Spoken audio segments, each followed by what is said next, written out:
Cinta di Bawah Tangan episode 30 September.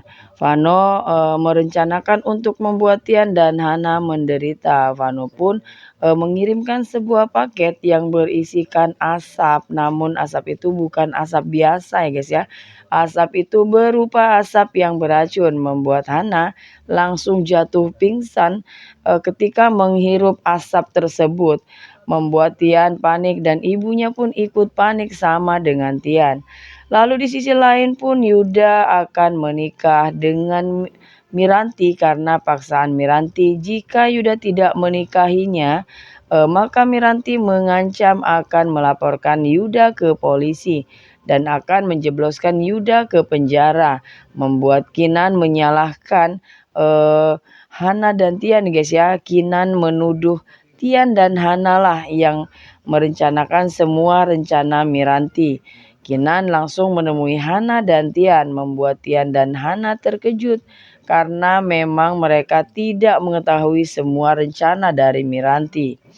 Tasya sangat kecewa dengan Miranti ketika mendengar Miranti akan menikah dengan Yuda. Tasya tidak setuju dengan rencana Miranti ya guys ya. Namun apalah daya Tasya, Miranti lebih berkuasa daripada Tasya. Tasya terpaksa menyetujui semua rencana Miranti karena Miranti mengancam Tasya. Miranti akan menjual rumah ayahnya ya guys ya jika Tasya tidak menyetujui rencana dari Miranti. Di perjalanan Tian dan Hana dihadang oleh seseorang suruhan Kinan, membuat Tian pun dipukuli oleh orang-orang tersebut ya guys ya. Namun bersyukur mereka pun selamat dari serangan orang-orang itu. Dan mereka pun berhasil lolos dan langsung melanjutkan kembali perjalanan mereka untuk menemui Tasya untuk menggagalkan rencana Miranti untuk menikah dengan Yuda. Lalu Tasya pun terpaksa mengalah dengan Miranti karena Tasya sudah terlanjur berjanji pada ayahnya ya guys ya. Sebelum ayahnya meninggal, Tasya berjanji akan menjaga Miranti dan merawat Miranti ibu sambungnya. Tian tiba di rumah Tasya dan mereka pun langsung mengatakan niat mereka agar Tasya bisa menggagalkan rencana dari Miranti, ibu sambung dari Tasya ya guys ya. Namun Tasya tidak bisa membantu mereka. Lalu Miranti pun tiba-tiba datang dan menolak rencana Tian dan Hana. Miranti tetap dengan keputusannya. Miranti tetap ingin menikah dengan Yuda kembali. Tian dan Hana hadir di pernikahan Yuda dan Miranti. Begitu juga Misha, Alvin dan ibunya. Mereka semua ikut menyaksikan proses pernikahan Yuda. Ira membuat keributan di acara pernikahan Yuda, begitu juga dengan Misha ya guys ya. Misha membuat keributan, membuat Tian marah pada Misha. Kinan terjebak macet dan Kinan pun takut bila Yuda sudah menikahi dan mulai menikahi Miranti ya guys ya. Kinan akhirnya sampai di tempat pernikahan Yuda, namun Kinan tidak berhasil mencegah proses pernikahan Yuda dan Miranti. Yuda dan Miranti pun sudah resmi menikah. Kinan sangat kecewa dan Kinan memastikan jika pernikahan Yuda adalah pernikahan tersingkat yang pernah ada, membuat Ira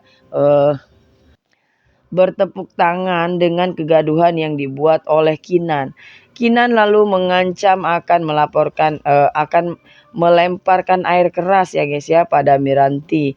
Namun tidak disangka air keras itu bukannya mengenai Miranti malah mengenai Hana, dan semua tamu undangan pun tercengang ya guys ya melihat aksi nekat Kinan yang menyiram air keras ke wajah Hana yang semula ditujukan untuk Miranti.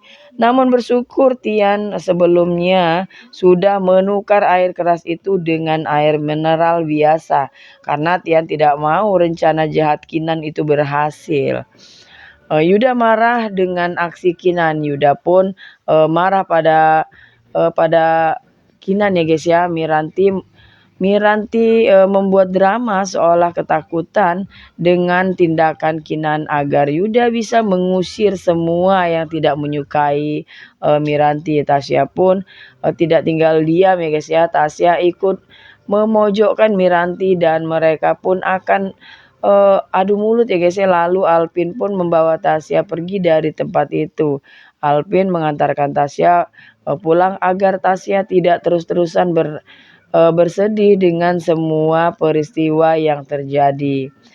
Kinan meratapi nasibnya karena tak seorang pun memperdulikan keadaan Kinan. Kinan berharap Meli bisa segera sadar ya guys ya dari komanya agar bisa membalaskan rasa sakit hatinya pada semua orang yang telah membuat dirinya merasa sendiri dan kesepian.